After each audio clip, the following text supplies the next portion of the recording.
And so I had to be escorted to the hospital. Hey guys, it's Phil, and I was diagnosed with bipolar a few months ago. So a medication update. So I didn't get off the triliptol, but I was put on atypical antipsychotics to kind of deal with the psychosis and paranoia.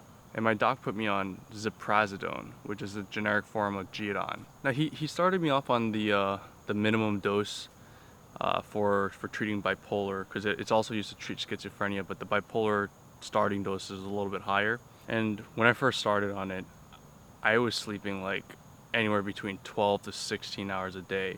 I slept throughout the night.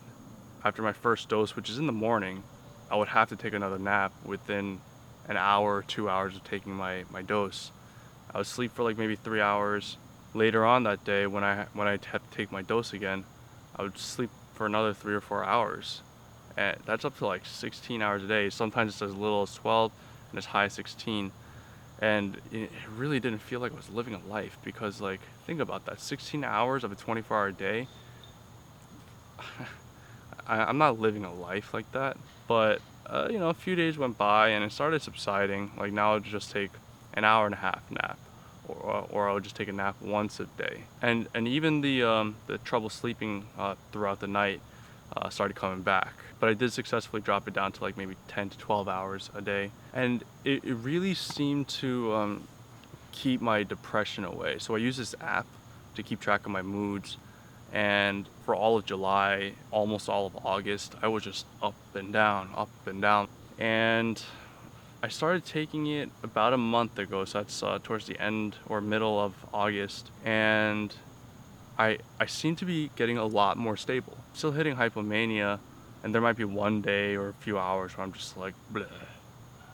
But yeah, I seem to be a lot more like this, either in a hypomanic state, and maybe like a little dip and then come back up, maybe a bit of mania actually. It seemed to be doing something. And then we doubled up the dosage once we realized I started working. And then there was this one day where I decided I was going to take my bicycle to the coffee shop to edit one of these videos. I first noticed it when I was in my kitchen filling my water bottle up. My therapist called it sensory overload. It felt as if the entire field of view, I was giving individual attention to all of it. And it was just too much. Like, it's not like the limitless drug. It didn't feel pleasant. Like, it was just overwhelming. I said, screw it, I'm still gonna go. So I get on my bike and I go outside, and then I had this like sensation where like I couldn't keep my eyes down. I couldn't keep them focused on the road. I was fighting the urge to look up like this constantly. And then even when I look up, I'd have to keep doing this. But I would have to really fight myself to keep it level so I don't like run into something on a bike. And what I thought that was at the time, I thought it was just that there's so much detail entering my eyes that the trees were the worst offenders, because there's so much texture and definition in the trees. So I thought my eyes were just, moving upward to look at the high detail. And then it happened again. This time I was on my way to go to the doctor's office. And again, I decided to take my bicycle. It was a beautiful day. And I was getting the sensory overload thing again, except this time it was mixed in with a lot of confusion. What I mean by confusion is I would approach an intersection with a stop sign and I would get confused as to what I need to do. Like, I know the doctor's office is over there, but there's a stop sign and I got confused as to what I needed to do. So then I stopped the bike, get off and sit on the curb for a second, and it just was not subsiding. So I would just carefully maneuver my way over to a doctor's office, thinking he would know what to do. I get to my doctor's office, I'm talking to him, but I'm just getting so restless now. And I couldn't keep my eyes open for some reason. And so I had them shut for a long time. I thought it was light sensitivity. Eventually, because of my restlessness, the doctor called it akathisia. And it started getting so bad because I couldn't keep a single one of my limbs still. Imagine if you drank a gallon and a half of coffee within a single second. It was just unbelievable how antsy and frantic my body was. And in my head, I'm like, I desperately want this to stop.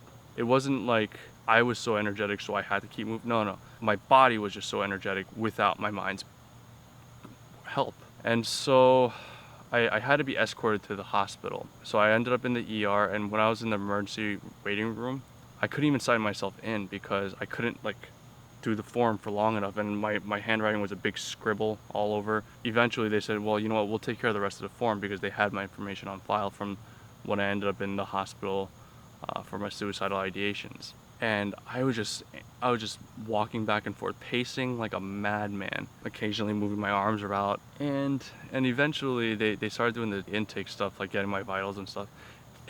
It was such a struggle to get my blood pressure, because think about it. How do you get the blood pressure off of somebody that can't sit still, can't stop moving? And then finally they did it. I went over to my room waiting for someone to come and treat me.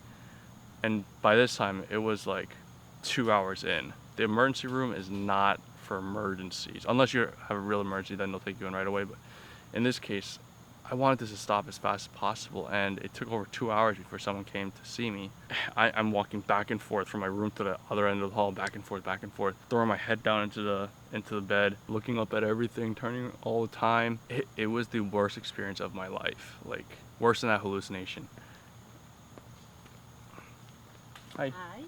Eventually, my eyes even started rolling up into the back of my head. Now, I think that's what this was. I think the first time I had that sensory overload and I couldn't stop looking at the trees, I think that was akathisia then too, because of the frantic nature and like the antsiness. But this time it was a lot worse, because my eyes would just roll all the way into the back of my head. And it hurts. It hurts when your eyes do that. Finally, someone came, tried to take my blood, but they just could not do it. So they went off to get permission to just give me drugs and then take my blood. And then they gave me an Ativan and a Benadryl. I think within 5-10 minutes, I was out. I just passed out. I just fell asleep, and apparently I was asleep for about 2 hours. And then someone came in and woke me up so that they can take my blood finally. Another hour later, I get discharged.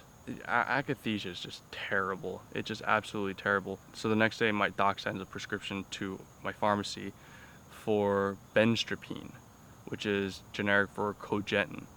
And that is a Parkinson's drug. Basically it's an anti-tremor medicine. And that means I have a medicine to manage the side effects of my other medicine. So needless to say, he also reduced my dosage of the Geodon back to the original starting dose. And to make up for the drop in Geodon dosage, he upped my trileptal. So now I'm taking more trileptal a day. I mean, I still get tired even to this day. It's been about a month. I still get tired after my dose. Sometimes I'll need to sleep. Sometimes I can fight it off. Sometimes I drink a cup of coffee and it goes away. But even to this day, the sedation effect is there. Not like when I first started taking it. It's still there. Actually, I'm feeling a little bit slow right now because of my last dosage. So yeah, that happened to me. So leave a comment, because I really like it when you guys comment.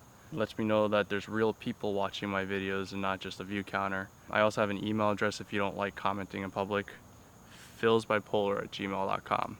My next video, my previous video, subscribe button. Bye.